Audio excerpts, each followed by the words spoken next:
This channel does not promote any violent, harmful, or illegal activities. All content provided by this channel is meant for an educational purpose only. Rohingya অপবাদ দিয়ে ধূপগুড়িতে সুপারি ব্যবসায়ীর ওপর হামলা, ধারালো অস্ত্র দিয়ে খুনের চেষ্টা, পাড়ায় ঘুরে সুপারি বিক্রির সময় হঠাৎই অস্ত্র নিয়ে হামলা, দৌড়ে প্রাণ বাঁচান ব্যবসায়ী লিটন হোসেন। থানায় লিখিত অভিযোগ দায়েরের পর অভিযুক্ত প্রণব দেবনাথ গ্রেপ্তার।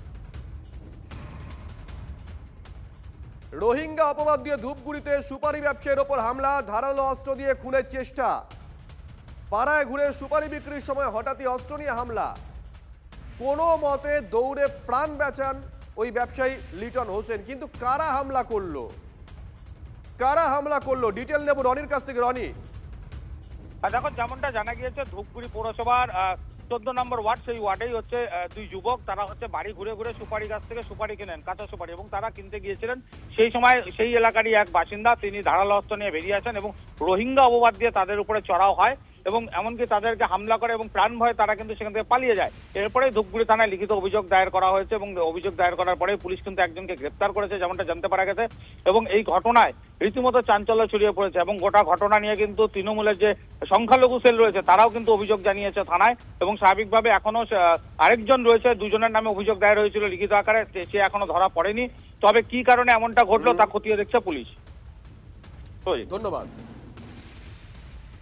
আমাকে যে বলতেছে চোর রোহিঙ্গা, দোতারা লাগা আসার পরে তা বলতো আমাকে, আমরা বললাম আমাদের চোর কেন বললে, আমরা এটা প্রশ্ন করলাম আমাকে চোর কেন বললো, বললো কি তাড়াতাড়ি রিক্সাটা নিয়ে দাওটা নিয়ে তখন আমাদের সাইকেলটাকে ফিকাই দিল, দাও নিয়ে এসে মারতেছে।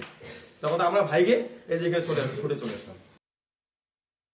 ওদেরকে বলছি এরা রোহিঙ্গা, এদেরকে পিটাতে হয়, বিভিন্ন রকম উচ্চবাচ্য কথা বলে এবং পাশের থেকে আর একজন ধারালো অস্ত্র নিয়ে আসে এবং তাদেরকে তাড়া করে। তাই আমরা এই বিষয়টাকে সামনে রেখে আমাদের আইসি সাহেবের সামনে বসলাম এবং আইসি সাহেবকে সব বিষয়টা নলেজে দিলাম এবং কমপ্লেন দিলাম। নিরীহ সংখ্যালঘু মানুষ সুপারি কিনতে গিয়েছিল, সেখানে তার এলাকায় একটা ধারালো অস্ত্র নিয়ে তার উপরে তাড়া করা হয়। সে প্রাণপণে সেখান থেকে ছুটে পালিয়ে যায়। স্বাভাবিকভাবেই সংখ্যালঘুদেরকে নিয়ে তৃণমূল কংগ্রেস যে ভোটের বৈতরণী পার করবার জন্য তাদের নিয়ে শুধু ছিনিমিনি খেলছে। সংখ্যালঘুদের কোনো ডেভেলপমেন্ট এবং সংখ্যালঘুদের কোনো নিরাপত্তা পশ্চিমবঙ্গে নাই, এটা প্রমাণিত হয়েছে। ভারতীয় জনতা পার্টিকে শুধুমাত্র দাগিয়ে দেওয়ার চেষ্টা করছে তৃণমূল কংগ্রেস। আদতে তৃণমূল কংগ্রেসের আমলে কেউ সুরক্ষিত নয়, সংখ্যালঘুর মানুষরাও যেমন। রাস্তা মেরামতির দাবিতে উত্তপ্ত ভাঙড়, বিক্ষোভের মুখে পুলিশ। বেহাল রাস্তায় ঝুঁকি যাতায়াত, দুর্ঘটনা ঘটে আকছার। এলাকাবাসীর দুর্ভোগে হেলদোল নেই প্রশাসনের। রাস্তা সারাইয়ের দাবিতে বিক্ষোভ দেখান গ্রামবাসীরা। পুলিশ গেলে আরো উত্তপ্ত হয় পরিস্থিতি। বিক্ষোভকারীদের রোষের মুখে পড়তে হয় পুলিশকে।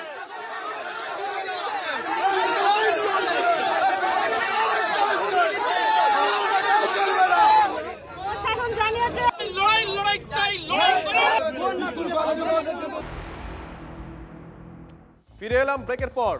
বঙ্গোপসাগরে ফের ঘূর্ণিঝড়ের সতর্কবার্তা। বুধবার ঘূর্ণিঝড় সেনিয়া সৃষ্টির পূর্বাভাস। ঘূর্ণিঝড়ের গন্তব্য এখনো স্পষ্ট নয়, তবে ঘূর্ণিঝড়ের পরোক্ষ প্রভাবে বৃষ্টির আশঙ্কা দক্ষিণবঙ্গে। নভেম্বরের শেষ বা ডিসেম্বরের শুরুতে বৃষ্টির আশঙ্কা রয়েছে। জলো বাতাসের জেরে আরও কমবে ঠান্ডা। বৃষ্টি হলে ধান এবং আলু চাষে ক্ষতির ভয়ও রয়েছে। আপাতত আন্দামানে প্রবল ঝড় বৃষ্টির সতর্কতা। আন্দামানে পর্যটকদের জন্য সতর্কবার্তা জারি করা হয়েছে।